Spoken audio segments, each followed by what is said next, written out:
Estás escuchando un audio de Mosaic Boston Church. Si deseas ver más recursos, conocer Mosaic Boston y las iglesias de nuestro vecindario o hacer una donación a este ministerio, visite mosaicboston.com. Hoy estamos terminando nuestra serie de sermones en el libro de Malaquías. Y ese será el último sermón antes del momento del Adviento. El Adviento es el momento en el que recordamos y celebramos la primera venida de Cristo, el nacimiento de Jesús en la Navidad. Y el Adviento es también un tiempo en el que anticipamos el regreso de Jesucristo, cuando regrese para juzgar al mundo con justicia y para hacer nuevas todas las cosas. En el texto de hoy, este no es solo el final de Malaquías, también es la conclusión de todas las escrituras del Antiguo Testamento y realmente sirve como la última palabra de Dios a su pueblo del pacto antes de 400 años en puro silencio. Y así, después de seguir este texto, no habrá ni una sola palabra profética dada, ni hablada, ni escrita durante 400 años. Y el pueblo de Dios no volverá a oírle, hablarle, hasta el momento del advenimiento, del Adviento, hasta el anuncio del nacimiento del Juan el Bautista, y luego con eso, también junto con él, por supuesto, el nacimiento de Jesucristo, el Mesías. Entonces, si has estado con nosotros a través del libro de Malaquías, probablemente ya haya notado que es un libro bastante deprimente. En muchos sentidos, es como la oscuridad antes de amanecer de la llegada del Cristo. Y lo que veremos es que el pueblo de Dios ha regresado físicamente de su tiempo en el exilio, pero sus corazones no han regresado a Dios espiritualmente hablando. Y así la realidad de su regreso no está a la altura de sus expectativas. Muy por debajo de sus expectativas está. Y lo que ha resultado es una desilusión. La gente está amargada, la gente se queja, y realmente los últimos 3 capítulos de Malaquías se han leído como una larga discusión entre Dios, el Padre y un adolescente bobo. La gente solo se queja del Padre, y realmente tienes la sensación de que todos dicen: papá, estamos hartos de ti, estamos hartos ya de tus reglas, hombre. Te queremos ya fuera de nuestra espalda ya, déjanos de hacer, deja de ponerte encima nuestra, déjanos ir, déjanos volar. Nos suena familiar, seguramente, ¿verdad? Esto es, lo piensas, es realmente el escenario de una de las historias más famosas jamás contadas. Esta es la palabra de Jesús del hijo pródigo en la vida real. Papá, estoy harto de ti, de todas tus reglas, ¿por qué no te quitas de encima y me dejas ir? Y vemos este sentimiento en Malaquías 3. Vimos esto la semana pasada en Malaquías 3:15, donde Dios dice: tus palabras han sido duras contra mí, dice el Señor. Pero la gente dice: pero ¿cómo que hemos hablado mal contra ti? ¿Cómo hemos sido duros contra ti? El Señor le decía: porque habéis dicho que es vano servir al Señor. ¿Cuál es el provecho de cumplir su mandato, de caminar como en duelo ante el Señor de los ejércitos?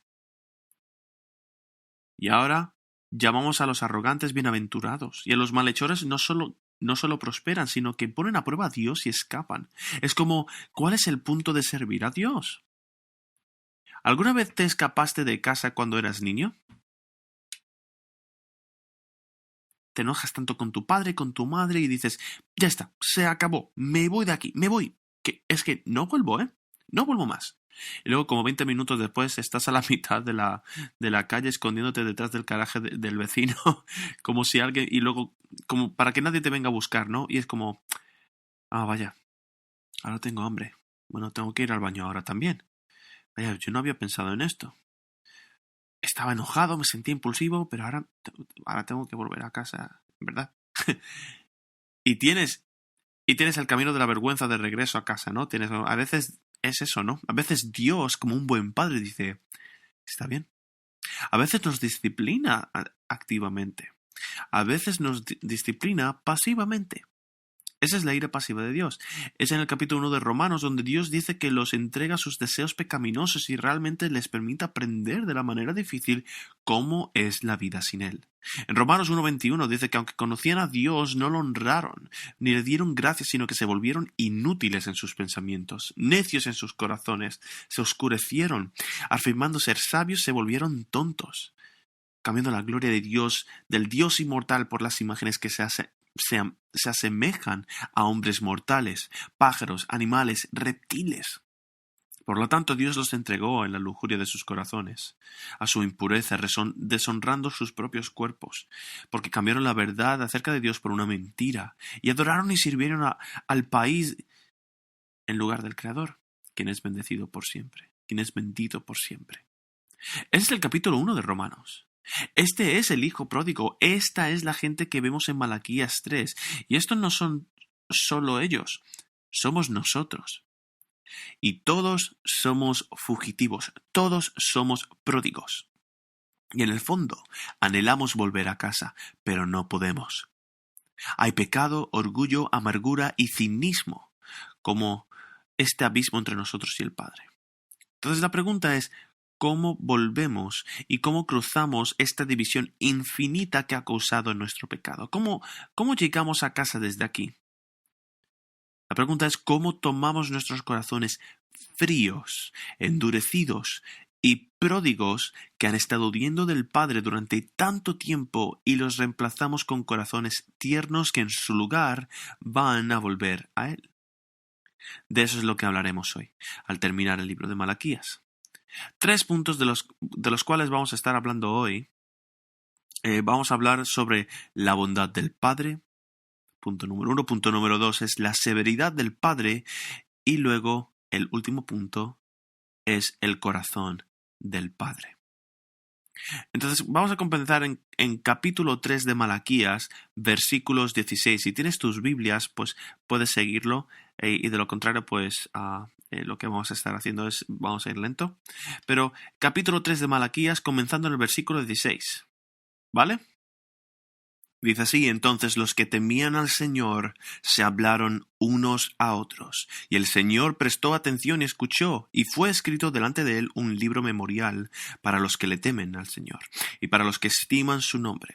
Y ellos serán míos, dice el Señor de los ejércitos, el día en que yo prepare mi tesoro especial y los perdonaré como un hombre perdona al hijo que le sirve. Entonces volveréis a distinguir entre el justo y el impío, entre el que sirva a Dios y el que no le sirve. Ahora capítulo 4. Porque he aquí viene el día, ardiente como un horno, y todos los soberbios y todos los que hacen el mal serán como paja, y el día que va a venir les prenderá fuego, dice el Señor de los ejércitos, que no les dejará ni raíz ni rama. Mas para vosotros que teméis mi nombre, se levantará el sol de justicia con la salud en sus alas, y saldréis y saltaréis como terneros del establo, y hollaréis a los impíos, pues ellos serán ceniza bajo las plantas de vuestros pies en el día en el que yo actúe, dice el Señor de los ejércitos. Acordaos de la ley de mi siervo Moisés, de los estatutos y las ordenanzas que yo le ordené en Horeb para todo Israel. He aquí yo os envío al profeta Elías antes de que venga el día del Señor, día grande y terrible. Él hará volver el corazón de los padres hacia los hijos, y el corazón de los hijos hacia los padres, no sea que venga yo y hiera la tierra con maldición. Podrías unirte conmigo en oración. Padre, te agradecemos por hablarnos hoy, y te agradecemos por tu palabra. Tu palabra es santa, infalible, intachable, autoritaria, es buena para nosotros, y rogamos al Espíritu Santo el día de hoy que grabes estas palabras en nuestros corazones, que las conozcamos, que las amemos, las obedezcamos y caminemos en ellas cada día. Dios, te pedimos que nos des manos limpias, que nos des corazones puros y tiernos, y te lo pedimos en el nombre de Jesucristo, nuestro Señor y Salvador. Amén. Punto número 1, vamos a hablar sobre la bondad del Padre. La semana pasada fue el cumpleaños de Owen. Nuestro hijo mayor cumplió 9 años, que es un gran problema ahí, ¿no? Es el último año de un solo dígito, ¿no? Digamos, es 9, luego es 10. Pero queríamos hacer algo especial para él.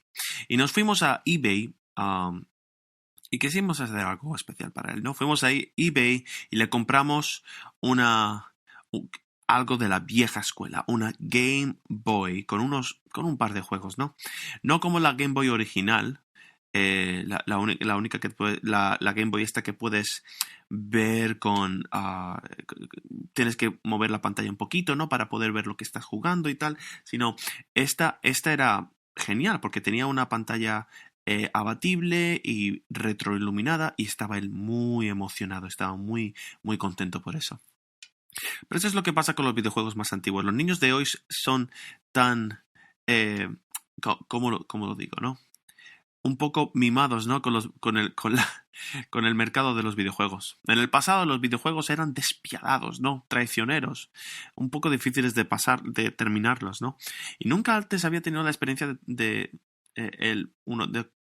jugar uno de ellos, ¿no? Así que estaba tan emocionado, ¿no? Y supe que esto le iba a ser muy difícil para él. Yo sabía que iba a frustrarse y efectivamente en 20 minutos, al borde de las lágrimas, completamente desilusionado, harto y quería dejarlo porque estaba jugando el primer nivel solamente del juego The Legend of Zelda, Link to the Past, un clásico, y estaba muriendo constantemente, una y otra vez. Y pienso en los juegos de entonces, cuando morías tenías que empezar de nuevo, desde el mismo principio. Entonces simplemente pues estás perdiendo, ¿no? Es lo que estás listo, el chico estaba listo para darse por vencido. Y me estaba rogando, ay, no quiero jugar más este juego, no quiero jugar. Y yo como un buen padre le dije, de ninguna manera, Owen Luis Sikema, no vas a dejar de jugar a esa Game Boy ahora mismo hasta que superes el primer nivel. No vas a terminar. Ahora aquí está la cuestión. A veces tomo los controles y lo hago por él, porque sé que no hay otra forma de que él pueda avanzar. Sin embargo, la mayoría de las veces no quiero hacerlo por él. Prefiero que lo haga él mismo. Y de esa misma manera yo me puse ahí y le dije, mira, no voy a dejar que te rindas, hijo. No lo voy a hacer por ti, pero lo haré contigo. Entonces me senté a su lado y durante la siguiente hora lo obligué a jugar con su Game Boy, ¿vale? Nunca antes había visto un niño tan miserable jugar con su regalo de cumpleaños, desde luego. Pero, bueno, cierto punto en el juego moría, empezaba de nuevo y cada vez, poco a poco, llegaba más lejos y cada vez más lejos. Probablemente murió como unas 30 veces y cada vez me decía, eso es lo que hiciste mal, esto es lo que debes de hacer de la manera siguiente. Oh, vale, ya está, ¿no?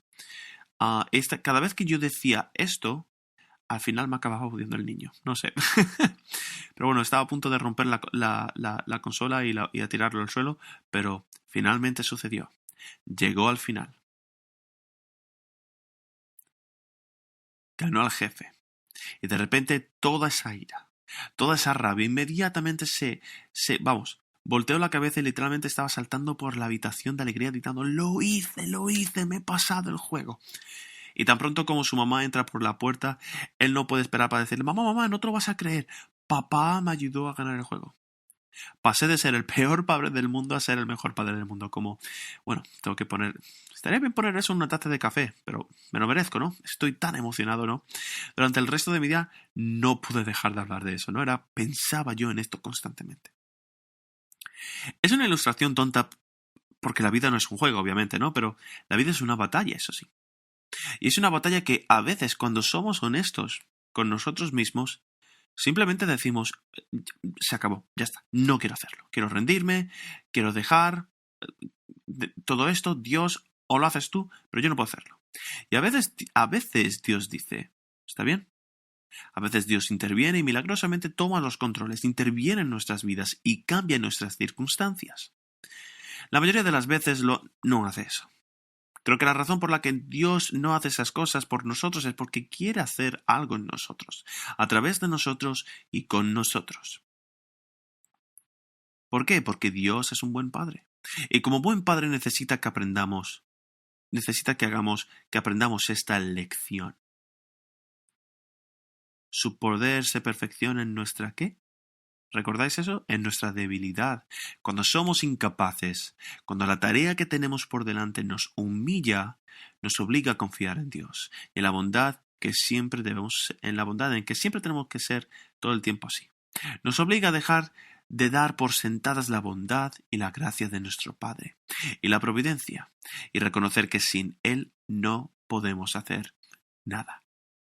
Jesús dijo a sus discípulos: yo soy la vid, ustedes son las ramas, los pámpanos. Y muchas de las personas a las que le estaba diciendo Malaquías habían olvidado que Dios era un buen padre, que los amaba, no tenían eso presente, se les fue de la cabeza. Y que vieron sus circunstancias y no pudieron ver el bien que Dios estaba tratando de hacer con sus ojos. Y así comenzaron a alejar sus corazones de Dios. Es muy fácil de hacer. Cuando la vida nos derriba, podemos enojarnos, podemos rendirnos, huir, amargarnos de la vida, amargarnos de Dios y de las personas. Y como la gente, aquí nuestros corazones pueden enfriarse y endurecerse. Y todo lo que tenemos que hacer, en cambio, es lo que vemos en este otro grupo de personas que conocemos en los textos de hoy. Bueno, debemos temer al Señor. Necesitamos humillarnos y acercarnos a nuestro Padre y decirle humildemente que nos brinde la ayuda que necesitamos.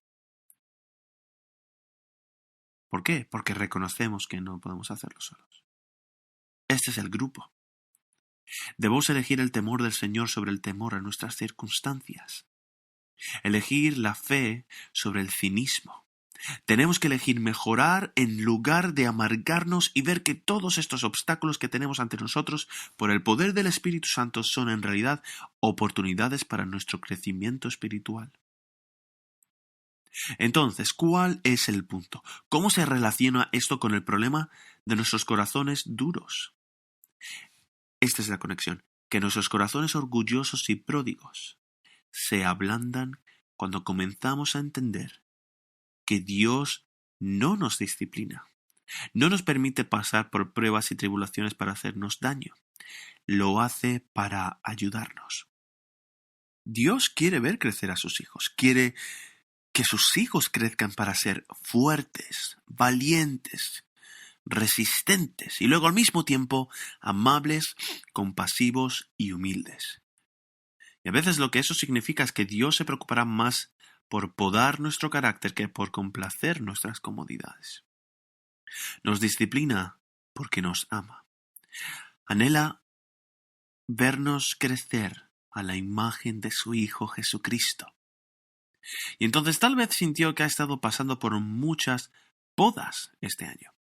Y la poda es dolorosa, pero ¿cuántos de ustedes pueden mirar hacia atrás, incluso ahora mismo en el 2020, y decir, este año ha sido doloroso, desgarrador? Sin embargo, ha sido valioso, formativo y santificador en mi vida. Y estoy agradecido de que Dios me haya guiado a través de eso. Yo sé que algunos de ustedes pueden decir eso. Sé que para muchos de ustedes el 2020 es el año en el que finalmente aprendieron a orar, porque no tenían otra opción.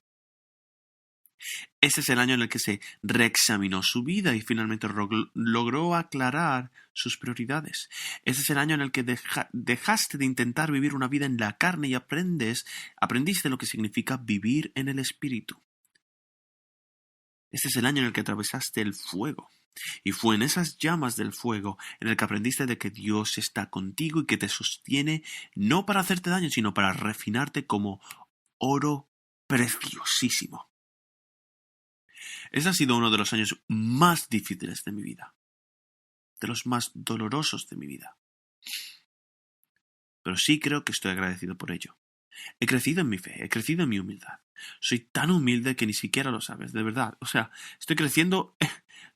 Estoy creciendo en humildad, espero, pero creciendo en compasión también. Aún me queda mucho por hacer, voy a ser muy sincero, en cuanto a humildad y compasión. Pero puedo ver a Dios trabajando ahí en mi corazón, de verdad.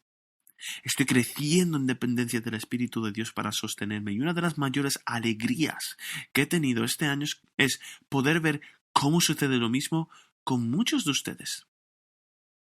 El salmista en el Salmo 119 dijo que bueno me fue ser afligido para que pudiera aprender tus decretos. Ahora voy a hacer una pausa aquí y preguntar, honestamente, ¿cuántos de ustedes están como, sí, no estoy ahí, yo no siento eso, no me siento agradecido por esto, estoy realmente enojado con Dios en estos momentos? Tal vez tu corazón se siente frío, cansado, como si quisiera rendirse. También me he sentido muchas veces así este año. No es como una cosa de todo o todo de nada. Es una batalla diaria para dar muerte a la carne, caminar en el Espíritu, creer en las promesas de Dios. Pero si aún así no lo ha logrado, no enmascaraste tu dolor. No enmascare más bien tu dolor. Y no seas falso consigo mismo o falso con Dios. Sea honesto con Dios. Sé honesto contigo mismo. Quizás la razón por la que no estés ahí es porque no temes a Dios. Quizás no eres cristiano. Quizás para usted lo que necesita hacer ahora mismo es arrepentirse y poner su fe en Jesucristo por primera vez antes de que todo esto empiece a tener sentido. Quizás eres cristiano, temes al Señor y quizás el problema es que estás desanimado. Y cuando digo desanimado, quiero decir literalmente que te han agotado, te han arrancado tu valor, alegría, eres tímido y temes confiar en Dios y en sus promesas porque has sido herido, te han hecho daño. Y si es ahí donde se encuentra, esto es lo primero que necesitas saber. Eso es lo que necesitas escuchar. Escucha. Eso es lo que nos dice Malaquías. ¿Qué es lo primero que Dios le dijo a la gente al principio del libro? Te he amado. Y en sus corazones cínicos dicen, ¿cómo nos has amado? Pero he aquí nuevamente, vemos repetir esta verdad constantemente. Que si este eres tú, si tu corazón está frío y cansado, escucha bien, escucha estas palabras, de que Dios te ama. En realidad, lo que dice aquí es que incluso nos valora como un tesoro y nos atesora como a niños, aquellos que aman a Dios. Y esto lo encontramos directamente en nuestro texto de hoy, en Malaquías 3:16.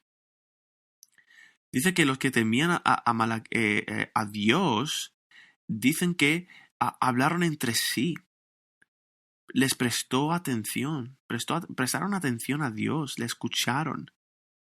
Y fue escrito delante de un libro memorial para los que temen al Señor y para los que estiman su nombre.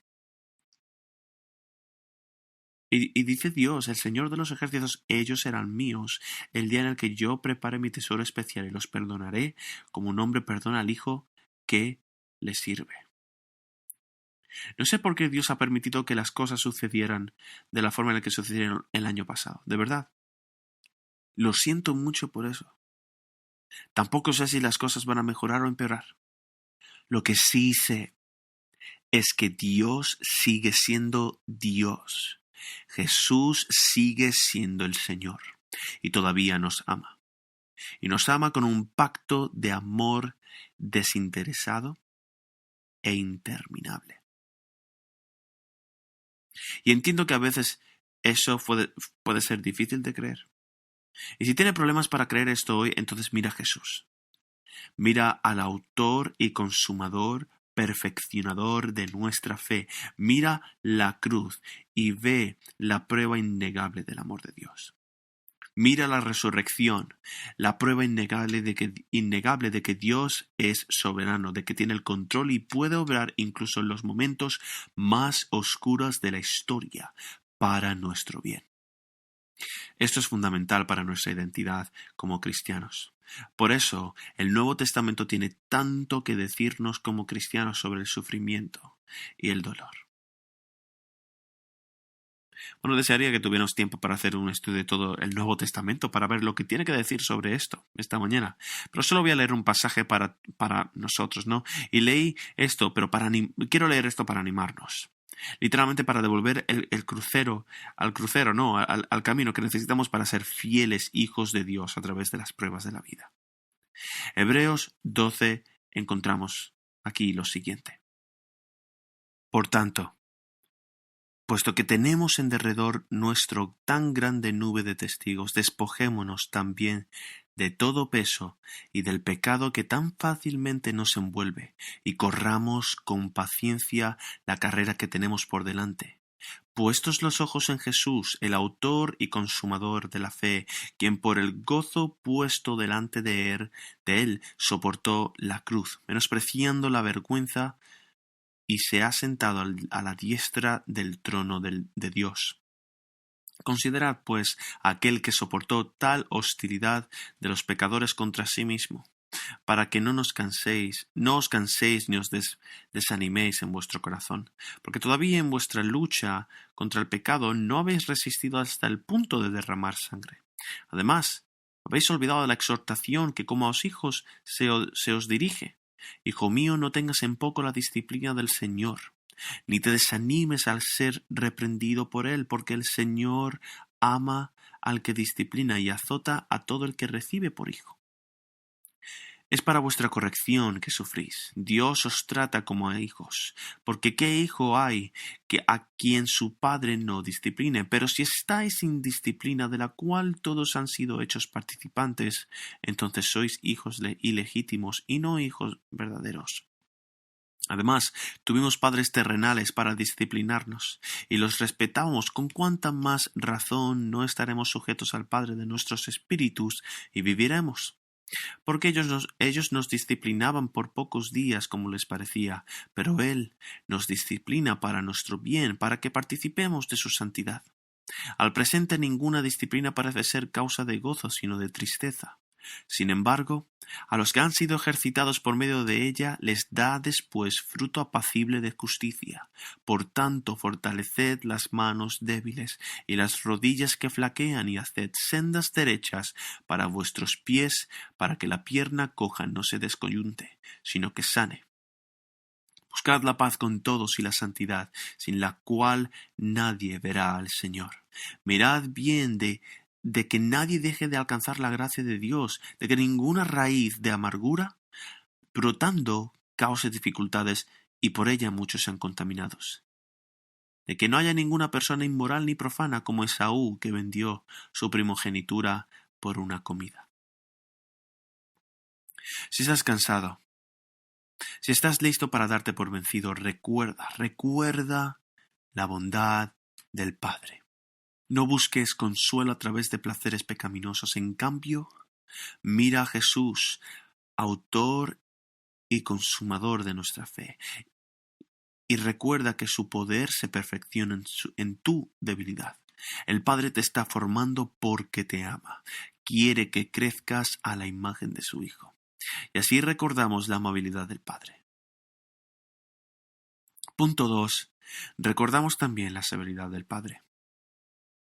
Ese es el capítulo 4, comenzado desde el versículo 1, que dice: porque aquí viene el día, ardiente como un horno, y todos los soberbios y todos los que hacen el mal serán como paja, y el día que va a venir les vendrá fuego, dice el Señor de los ejércitos, que no les dejará ni raíz ni rama. Para vosotros que teméis mi nombre, se levantará el sol de justicia con la salud en sus alas, y saldréis y saltaréis como terneros de establo. Y hollaréis a los impíos, pues ellos serán ceniza bajo las plantas de vuestros pies el día en que yo actúe, dice el Señor de los ejércitos. Malaquías aquí recuerda a la gente el amor del Padre. Les recuerda el juicio del Padre. Y una de las principales quejas que la gente había hecho contra Dios aquí era que Él estaba siendo un mal juez, que estaba haciendo la vista gorda al mal. Estaba dejando que los malvados y los arrogantes salieran del apuro.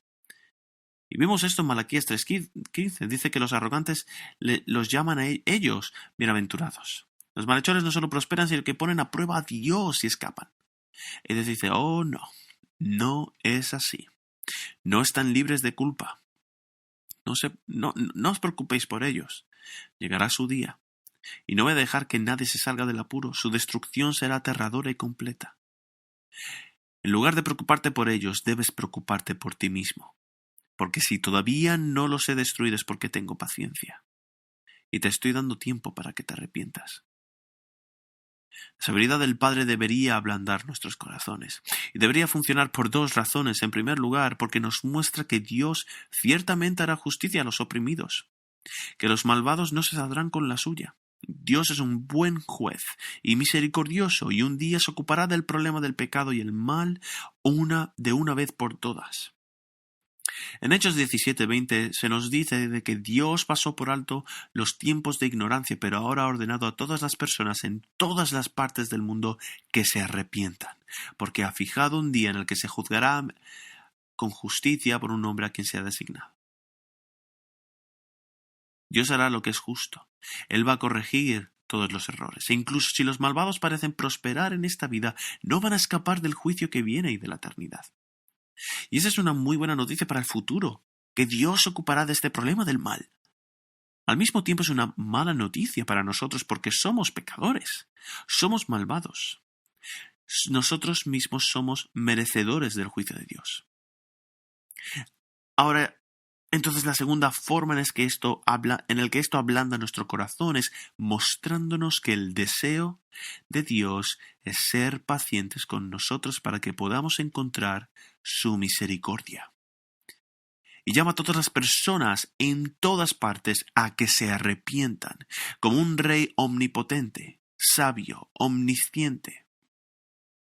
Dios ve cada acto pecaminoso, cada pensamiento pecaminoso, cada deseo e inclinación pecaminosos de nuestro corazón. Y como juez justo y recto, Dios dará cuenta de todas las cosas. Nada se va a esconder de debajo de la alfombra. Cada deuda será pagada, cada pecado será castigado, incluido el tuyo, el mío, y nadie se escapará de la justicia. Pero Dios, como Padre bondadoso y amoroso, Dios desea mostrarnos misericordia y ha abierto un camino para que eso sea posible para nosotros a través del sol de justicia que ha salido. Y así, aquí vemos la severa justicia y la severa misericordia de Dios que ablanda nuestros corazones. Que por un lado Dios es un buen juez y su justicia exige que se pague una pena por el pecado y que su ira hacia el pecado se derrame sobre nosotros por toda la eternidad en un lugar llamado infierno. Y sin embargo, por otro lado, Dios desea mostrarnos misericordia.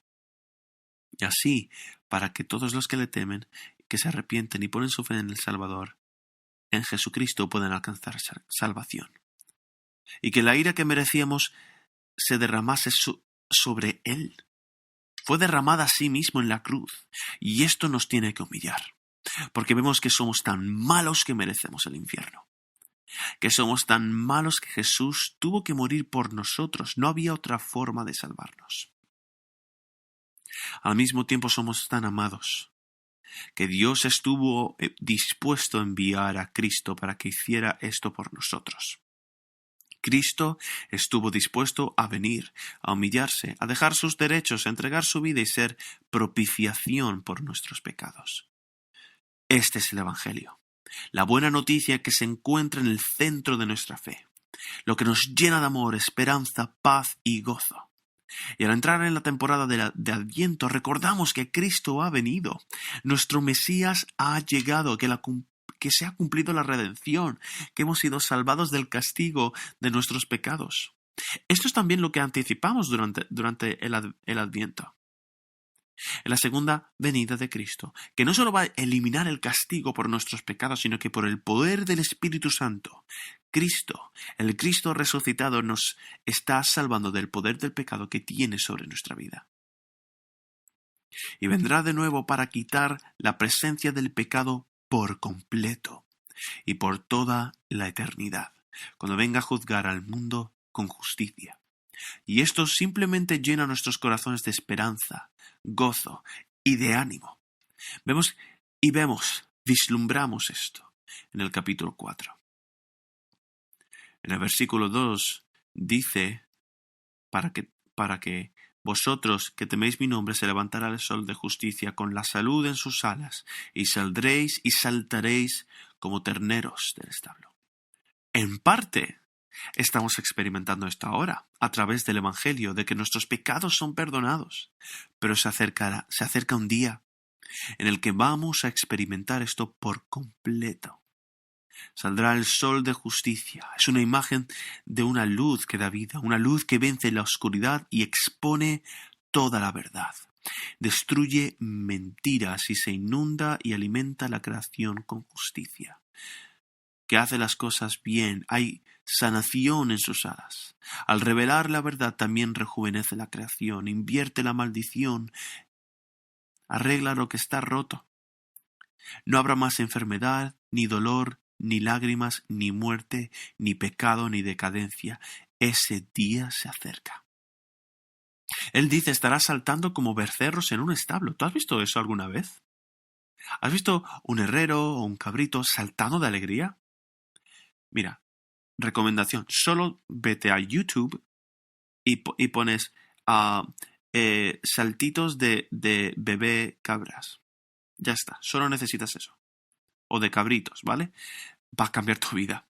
Va a hacer que todo el resto de tu año va a ser mejor. Ahora, mientras ves eso, di, sí, ese soy yo, ese es mi corazón. Eso es lo que se siente al saber que mis pecados han sido perdonados y de que el Padre me ama. Es una imagen de libertad y gozo que hemos sido liberados de los estanques del pecado y de la muerte y de la misma tiranía de Satanás. ¡Wow! Entonces, ves que la bondad del Padre se suavizó con la severidad del Padre. Y finalmente acabamos con el corazón del Padre. A la luz de todo esto, Malaquías concluye su libro. Y el Espíritu Santo concluye las escrituras del Antiguo Testamento con dos instrucciones finales. En el versículo 4 encontramos esto. Acordaos de la ley de mi siervo Moisés, de los estatutos y de las ordenanzas que yo le ordené en Horeb para todo Israel. Versículo 5. He aquí yo os envío al profeta Elías antes de que venga el Señor, día grande y terrible. Versículo 6. Y él hará volver el corazón de los padres hacia los hijos, y el corazón de los hijos hacia los padres, no sea que venga yo y hiera la tierra con maldición. Aquí Malaquías está diciendo lo siguiente: quiero que recuerdes y que contemples, que mires atrás y que mires hacia adelante, que te aferres a mi palabra, a la palabra de Dios, y vivas tu vida como te enseñé a vivir. Y quiero que miren hacia adelante y que esperen la señal de Elías, que vendrá y preparará el camino para el Mesías. Y te digo esto porque quiero que estés listo cuando Él llegue. Nuevamente aquí, hermanos, vemos la paciencia de Dios.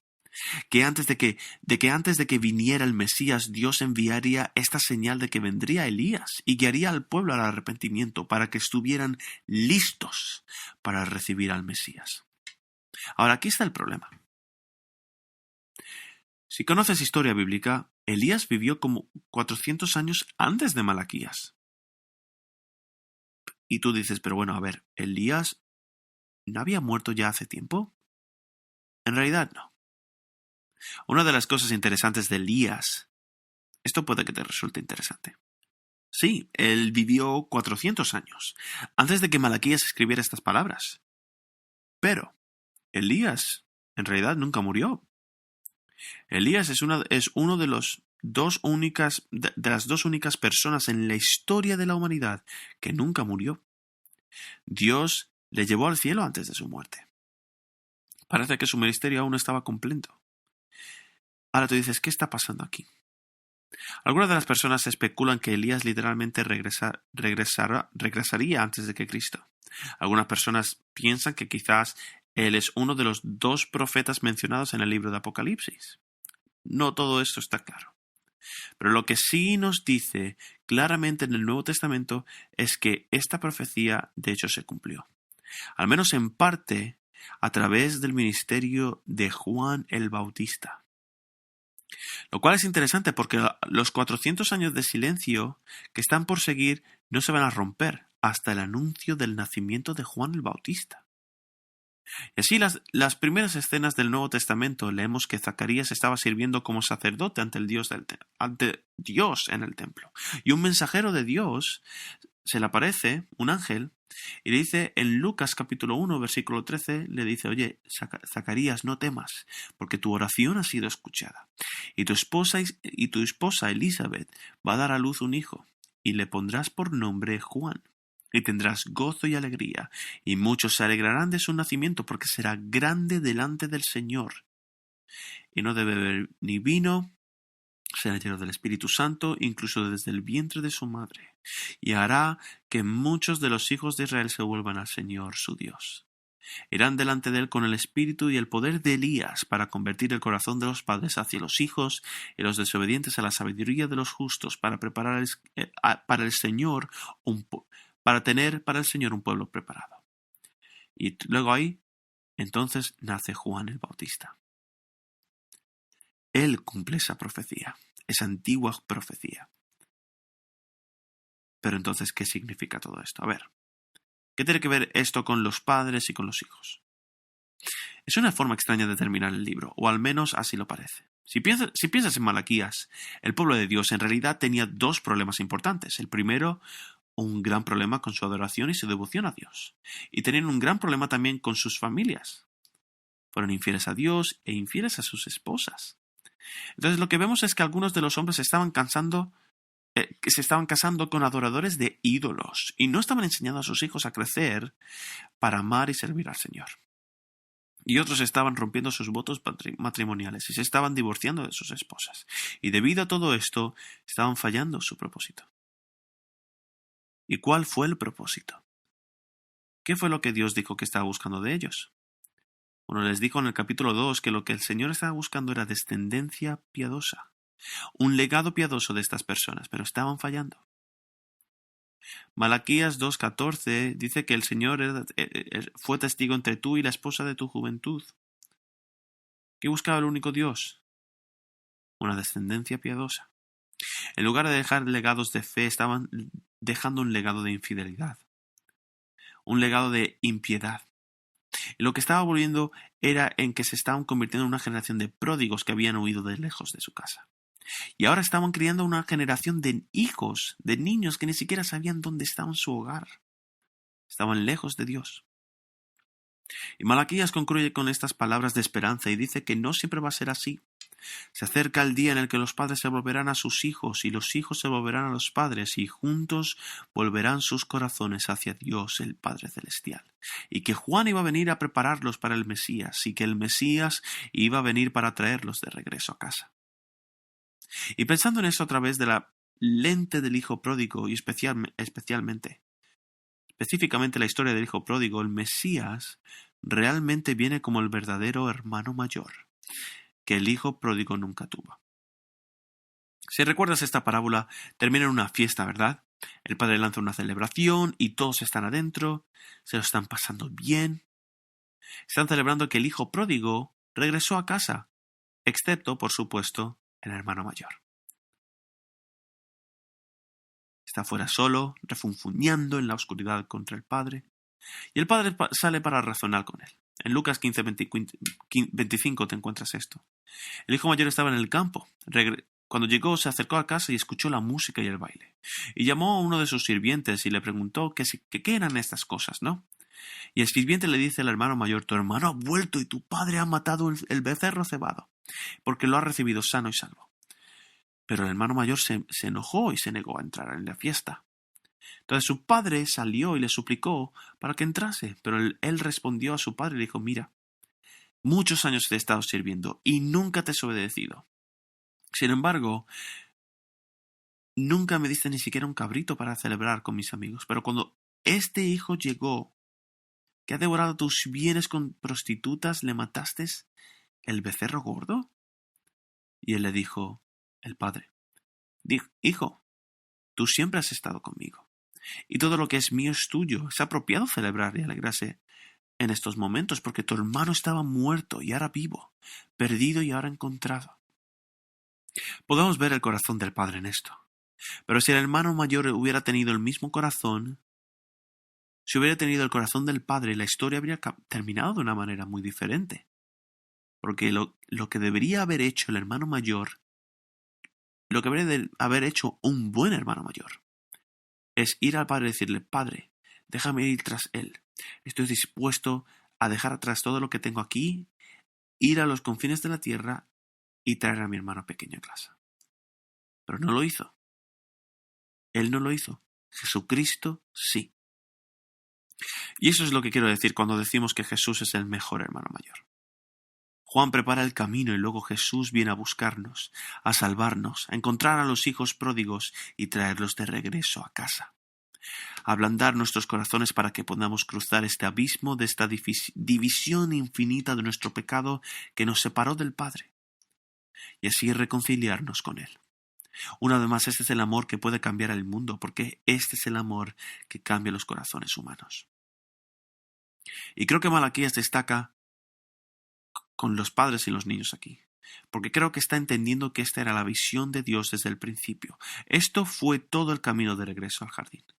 Fructifiquen, o sea, todo es esto, de vuelta al jardín de Edén.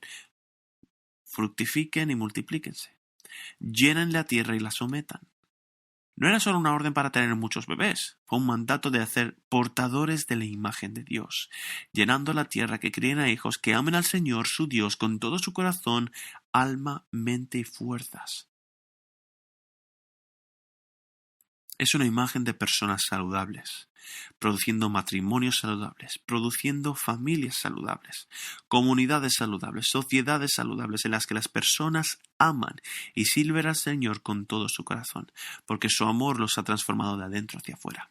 Esa es la visión de Dios, la visión de Jesús, y por eso vino como nuestro hermano mayor para romper este ciclo de cinismo y de pecado y derribar los muros de hostilidad entre padres e hijos, familias y pueblos, y lo hace derribando el muro de hostilidad entre nosotros y Dios. Y así, quien quiera que seas, donde sea que estés, donde sea que hayas ido, lo que sea que hayas hecho, este es el llamado al arrepentimiento. Vuelve, porque el Padre te está esperando, parado en la puerta. No esperando para golpearte, sino para abrazarte. No por nada de lo que hayas hecho, sino por lo que Jesús hizo, Jesucristo, por lo que ha hecho por ti. Está esperándote para darte la bienvenida y celebrarlo. Y decir las palabras en Lucas 15:23. Ven, comamos y celebramos, porque mi hijo estaba muerto y ahora vive. Estaba perdido y ahora ha sido encontrado. Oremos. Padre, te alabamos por ser un Rey poderoso y fuerte. Te honramos como juez justo y recto, y te amamos como un Padre amable y tierno que eres. Y te damos las gracias por enviar a tu Hijo Cristo, nuestro hermano mayor, por buscarnos, salvarnos de nosotros mismos y tomar nuestros corazones de piedra y reemplazarlos por corazones de carne. Corazones que pueden latir con tu verdad y con tu amor. Señor, oro para que nos quebrantes. Quebranta nuestros corazones, levanta de las cenizas a los necesitados, que fortalezcas nuestras manos y pies y nos des el valor que necesitamos para ser tus hijos, tus embajadores, tus representantes. Dios, oro para que tu poder se perfeccione y se muestre a través de nuestra debilidad. Que la cruz de tu salvación brille a través de nosotros como un faro de esperanza para este mundo frío, oscuro y de corazones duros. Y oramos esto en el nombre de Jesucristo. Amén.